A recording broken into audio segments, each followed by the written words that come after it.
Bismillahirrahmanirrahim. Assalamualaikum warahmatullahi wabarakatuh. Selamat datang, selamat bergabung, dan selamat berjumpa kembali di channel Rusky Bigatra. Kali ini salah satu channel yang akan selalu berbagi dan tentu saja akan selalu mengupas tuntas tentang ilmu seputar ternak entok. Seperti yang kita saksikan bersama teman-teman di depan layar kaca kita, ya, terlihat tetesan air hujan yang sampai detik ini masih menetes ya teman-teman, karena satu malaman penuh ya kampung kami diguyur hujan yang mengakibatkan atau berimbas kepada kandang entok saya yang menjadi jeblok. Jeblok itu becek ya teman-teman. Nah, tetapi meskipun hujan, tetap kita tidak boleh kemudian melupakan kewajiban kita untuk ngasih makan dan untuk merawat entok-entok kita.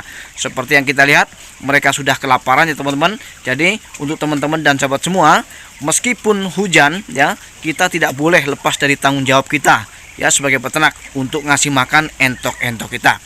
Jadi sebelum kita lanjut ke sharing kita hari ini, kita akan kasih makan dulu entok-entok kita ya teman-teman. Kasihan mereka sudah pada menunggu. Jadi kalau menurut saya, untuk kita bisa mendapatkan keuntungan dari usaha ternak entok yang kita kelola, dan agar supaya kita bisa terhindar dari kerugian, ya tentu saja kita harus melakukan pemberian pakan secara disiplin. Apapun keadaannya, apapun situasinya, ya tetap kita wajib disiplin ya di dalam pemberian pakan. Termasuk seperti yang sudah saya katakan tadi di awal, bahwa ketika hujan tiba, banyak sekali dari sahabat-sahabat kita yang mungkin merasa malas ya untuk ngasih makan entok karena masih hujan. Tetapi tidak boleh begitu sebetulnya, karena jam makan entok adalah jam yang mereka tunggu ya teman-teman. Jadi tidak bisa dikompromi ya teman-teman dan sahabat semua. Jadi dengan disiplin kita beternak, tentu saja kita pasti akan mendapatkan hasil yang maksimal. Bagaimana kita tidak gagal, bagaimana kita mau untung ketika cara beternak kita sendiri asal-asalan dan tidak disiplin ya teman-teman. Nah, seperti yang kita tahu bersama bahwa disiplin itu adalah awal untuk menuju kesuksesan, termasuk disiplin untuk memberi makan entok-entok kita. Karena yang kita bicarakan adalah tentang usaha ternak entok ya, sehingga kita akan fokus kepada entoknya teman-teman ya. Nah, seperti yang teman-teman dan sahabat semua ketahui, bahwa disiplin itu merupakan kunci ya dari kesuksesan. Bagaimana mungkin kita akan bisa mendapatkan kesuksesan ketika cara peternak entok kita itu ngawur atau asal-asalan, bahkan tidak disiplin ya teman-teman. Itu saya rasa jauh dari kata sukses ya. Nah, ini adalah contoh baik ya, contoh baik. Jadi saya itu meskipun hujan sederas apapun, kalau jam makan entok ini sudah tiba, maka tetap saya akan masuk ke kandang dan kasih makan entok-entok saya. Inilah contoh baik yang bisa saya berikan pada teman-teman. Seperti yang kita ketahui bersama bahwa disiplin adalah kunci kesuksesan. Jadi ketika kita sudah disiplin, kita sudah sesuai dengan prosedur yang dianjurkan, dan kemudian masih gagal, ya jangan kemudian menyerah, tetapi cari ya, cari di sisi mana, di celah yang mana kita melakukan kesalahan ya. Apakah perawatannya kurang maksimal, atau mungkin dari manajemen pakan yang mungkin kita kurang paham ya teman-teman. Nah, apa mungkin juga dari segi pemasaran, bisa saja karena memang tidak semua peternak ya bisa kemudian memahami tentang pemasaran. Jadi pemasaran ini kalau menurut saya itu luas pengertiannya ya teman-teman. Jadi yang saya maksud dengan pemasaran ini tidak hanya terfokus kepada tempat di mana kita bisa menjual hasil ternak entok kita, tidak, tetapi juga termasuk cara kita membandrol atau memberikan tarif kepada entok-entok yang kita ternak ya. Karena kebanyakan peternak itu bingung ketika mau ngasih harga. Jadi entok baru lahir itu, baru netas itu harganya berapa, dan kemudian di usia 1 minggu berapa, 1 bulan berapa, dan Dan untuk harga pacekan atau basur yang sudah besar itu berapa? Banyak yang bingung ya teman-teman. Nah, ini yang perlu kita pahami. Bisa saja kerugian yang teman-teman dan sahabat semua alami ya, bukan karena perawatan yang tidak maksimal, bukan karena pakan yang kita tidak mampu untuk menciptakan pakan-pakan alternatif, tetapi bisa juga ya dari pemasaran. Karena mungkin teman-teman menjual hasil ternaknya tidak sesuai dengan pasaran.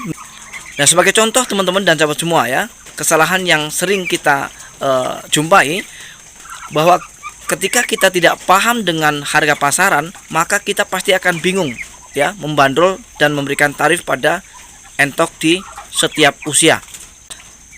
Sebagai contoh, entok usia 3 bulan kita secara pasaran mungkin 45.000 per ekor. Tetapi karena kita tidak paham, maka akan kita jual dengan harga 30.000. Nah, inilah kesalahan kecil yang tidak kita sadari, bahwa ternyata ini yang membuat kita itu tidak bisa untung di dalam peternak ya. Jadi yang namanya peternak itu dari start ya teman-teman, dari awal kita mulai sampai kepada finish, yaitu pemasaran, kita harus menguasai seperti yang sudah saya jelaskan di video saya sebelumnya teman-teman dan sahabat semua ya. Nah, jadi ada 3 hal yang bisa mensukseskan usaha peternakan entok kita yang memang wajib kita pahami, yaitu perawatan, kemudian manajemen pakan, dan pemasaran. Jika 3 hal itu saling berkaitan dan kemudian kita lakukan, insya Allah kita pasti akan untung dan kita pasti akan terhindar dari kerugian ya teman-teman. Nah, logikanya bagaimana kita mau untung ketika kita ngasih harga entok saja kita nggak tahu ya teman-teman. Bagaimana kita mau untung? Nah, ketidaktahuan kita ini dihasilkan karena kita tidak pernah mensurvei harga pasaran entok di luar. Ya, seharusnya sebagai seorang peternak, sebelum kita menjual hasil ternak kita, ya, kita survei dulu harga pasaran di luaran. Sehingga itu untuk perbandingan untuk kita menjual hasil ternak entok kita, teman-teman ya. Nah, inilah cara-cara supaya kita bisa mendapatkan keuntungan di dalam usaha peternak entok, dan termasuk solusi agar supaya kita tidak selalu rugi ya, dan tidak selalu gagal ya teman-teman. Nah, karena sekali rugi mungkin biasa, 2 kali rugi mungkin masih biasa, tapi kalau sudah 3 kali rugi, 4 kali rugi, itu namanya sudah luar biasa ya.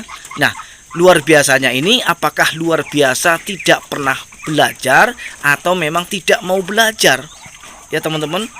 Karena biasanya kalau orang terbentur dengan sekali rugi, 2 kali rugi ya, ketiga kali rugi masih oke, tapi bukan untuk yang keempat kalinya rugi ya. Jadi kalau keempat kalinya masih rugi, ini artinya apakah peternak tersebut ya tidak belajar atau bagaimana ya teman-teman. Nah, karena banyak yang perlu kita pelajari untuk menuju sukses di dalam usaha peternakan entok. Nah, jadi hal-hal yang kira-kira merugikan ya untuk menuju sukses di dalam peternak entok, atau hal-hal yang kira-kira menjadi penghalang suksesnya kita peternak entok, ya kita memang wajib paham ya teman-teman, wajib paham ya. Nah, jadi akhirnya dengan kita paham, tentu saja kesuksesan pasti akan kita raih, dan kita tentu saja akan terhindar dari kerugian. Nah, teman-teman dan sahabat semua, meskipun sifatnya hanya sebatas memotivasi buat peternak-peternak yang mungkin selalu gagal dan selalu rugi, tapi mudah-mudahan tetap bermanfaat ya video ini. Dan akhirnya saya harus menutup dulu video ini, mudah-mudahan meskipun singkat tetapi bermanfaat. Kita akan berjumpa kembali di video-video Rizky Bikatra selanjutnya. Assalamualaikum warahmatullahi wabarakatuh.